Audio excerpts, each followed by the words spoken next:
오늘은 본병원의 김호중 원장님을 모시고 관절 치료법에 대한 말씀을 듣고 있는데요. 자, 그렇다면 원장님, 인공관절 치환술에 대한 시술 방법에 대해서도 말씀해 주시죠. 인공관절 수술은 관절염이 진행한 무릎의 전면의 피부 절개를 통해서 마모된 관절을 노출시키게 되고, 마모된 관절면을 제거한 후 본인의 사이즈에 맞는 특수 인공관절 보철물을 삽입하고, 네. 인공관절 보철물 사이에 연골의 역할을 해주는 플라스틱 판을 삽입하여서 네. 사용하게 되는 수술입니다.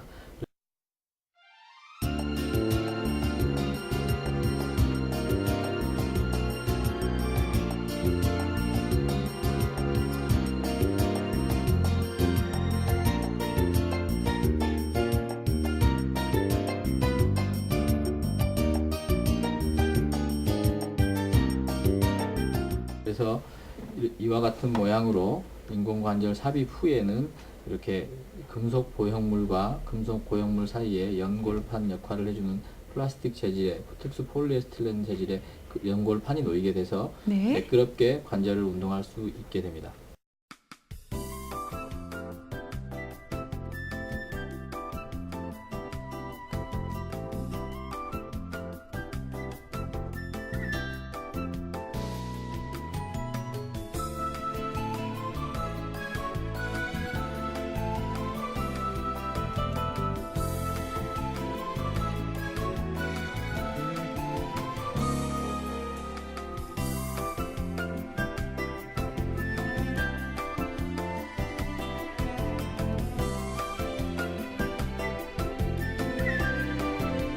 네, 이렇게 직접 눈으로 보면서 설명을 들으니까요, 더 쉽게 와닿는 것 같습니다.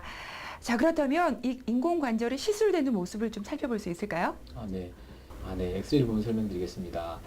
정상적인 무릎의 엑스레이인데요. 이 정상적인 무릎에서는 관절 간격에 뼈와 뼈 사이에 유격이 유지되고 관절면이 부드럽게 유지되는데요. 보시다시피 이런 관절염이 생긴 관절에서는요, 관절과 관절 사이에 유격이 아주 좁아져 있고, 그 유격이 좁아진 주변에 뼈들이 생겨나는 골극이 생겨져 있고, 이렇게 네. 관절염이 진행한 사진인데요.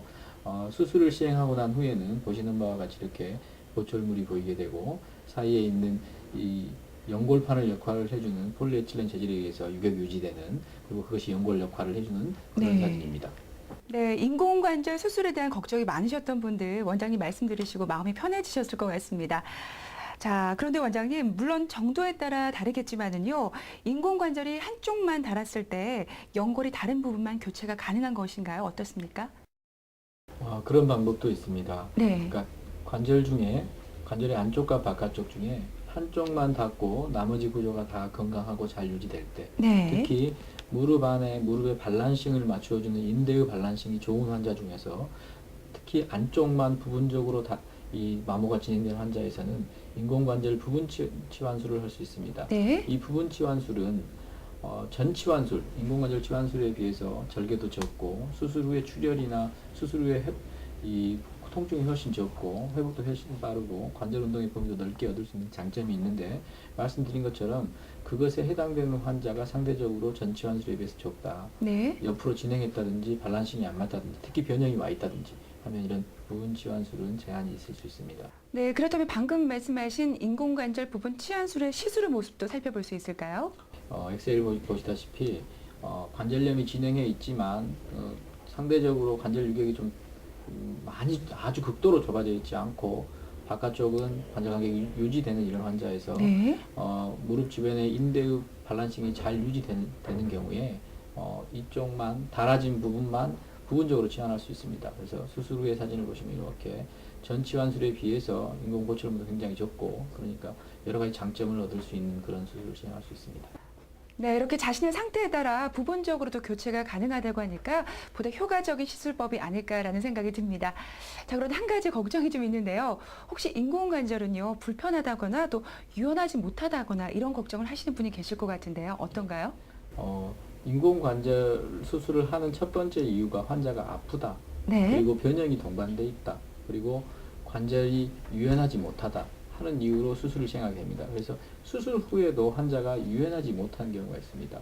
변형은 의사가 조정할 수 있지만 유연하지 못하다는 사실은 의사뿐만 아니라 환자 본인도 지속적인 관절 운동을 통해서 유연성을 초기에 얻으려고 노력해야 됩니다. 근데 네. 과거에는 절개가 크고 출혈이 많고 해서 이런 수술 후에 생기는 관절의 유착이나 이런 것이 많았지만 최근에는 최소절개 수술이나 여러 가지 어떤 수술 기법, 기구의 발전에 의해서 절개량도 줄고 조직의 손상도 줄면서 유연하지 못한 그런 환경이 점점점 감소하게 되고 네. 그리고 수술 후에 적절한 재활 치료, 적절한 근육 운동에 의해서 이 관절의 유연성을 충분히 얻을 수 있습니다.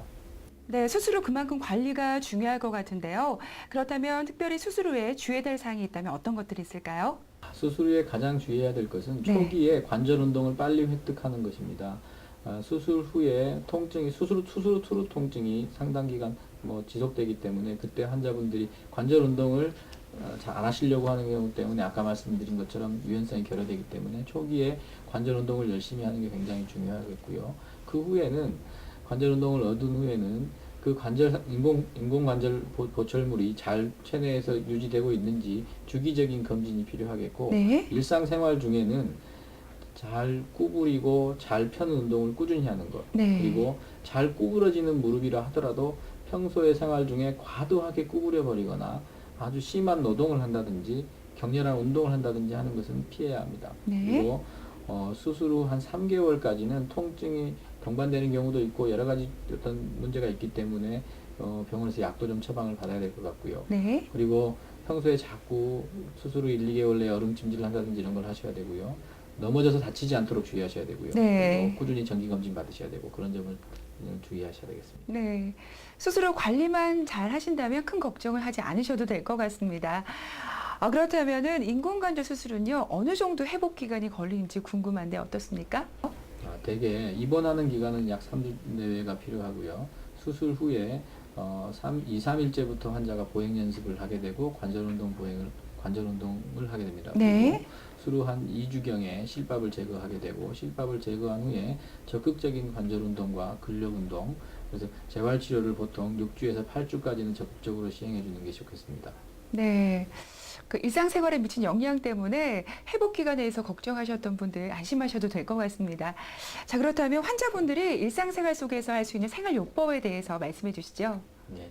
생활요법 중에 가장 중요한 거는 무리하게 쭈그려 앉거나 장기간 쭈그려 앉아 있거나 무거운 물건을 들고 장시간 외출을 한다든지 산행을 한다든지 하는 것을 피하는 게 좋겠고요. 네. 또 하나는 체중의 조절입니다.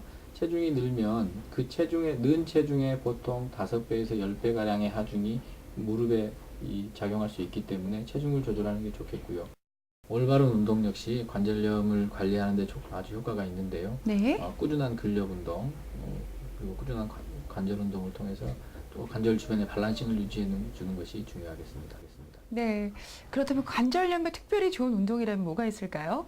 관절염에 특별히 좋은 운동이라는 것은 허벅지 앞쪽의 근력과 허벅지 뒤쪽의 근력을 꾸준히 유지하는 것인데요. 네. 무릎을 완전히 편 상태에서 허벅지 앞쪽에 힘을 주고 그 상태에서 다리를 들었다 놨다 하는 동작을 하면서 무릎 앞쪽과 뒤쪽의 근육을 키우고 그 앞쪽과 뒤쪽 근육의 밸런싱을 유지하는 운동이 가장 좋은 운동 중에 하나라고 하겠습니다. 네. 원장님께서 말씀하셨던 것처럼 규칙적인 생활 습관과 가벼운 운동이 스스로 건강을 지키는 지름길이 아닐까라는 생각이 듭니다. 원장님 마지막으로 시청자 여러분들께 당부의 말씀 남겨주시죠. 환자분들이 관절염이 생기면 나이가 들면 다 그런 병이라고 생각하시고 혼자 네. 굉장히 고통을 받는 경우가 많습니다. 그래서 가장 중요한 거는 관절염이 생기지 않게 유지하는 것. 자, 중년 40대, 50대가 넘어가면서부터는 관절염이 생기지 않게 유지하는 게 가장 중요하고요. 일단 관절염이 생기면 그것에 대한 적절한 치료를 하는 것. 약물 치료를 할 수 있고 물리치료를 할 수 있고 근력 운동을 통해서 증상 충분히 좋아지게 할 수 있는데 혼자 앓으면서 점점점 증상이 나빠지게 되고 결국 마지막에 병원에 오실 때쯤 되면 수술 말고는 다른 방법이 없는 상태로 오시기 때문에 잘 관리하신 후에 증상이 생기면 잘 상의하시는 것이 환자분들이 가장 잘 치료받을 수 있는 길이라고 생각합니다. 나이가 들면 누구나 찾아올 수 있는 이 관절 치료법에 대해서 오늘 이 시간 자세한 말씀 들어봤는데요. 오늘 도움 말씀 주신 본병원의 김호중 원장님 말씀 감사합니다. 네.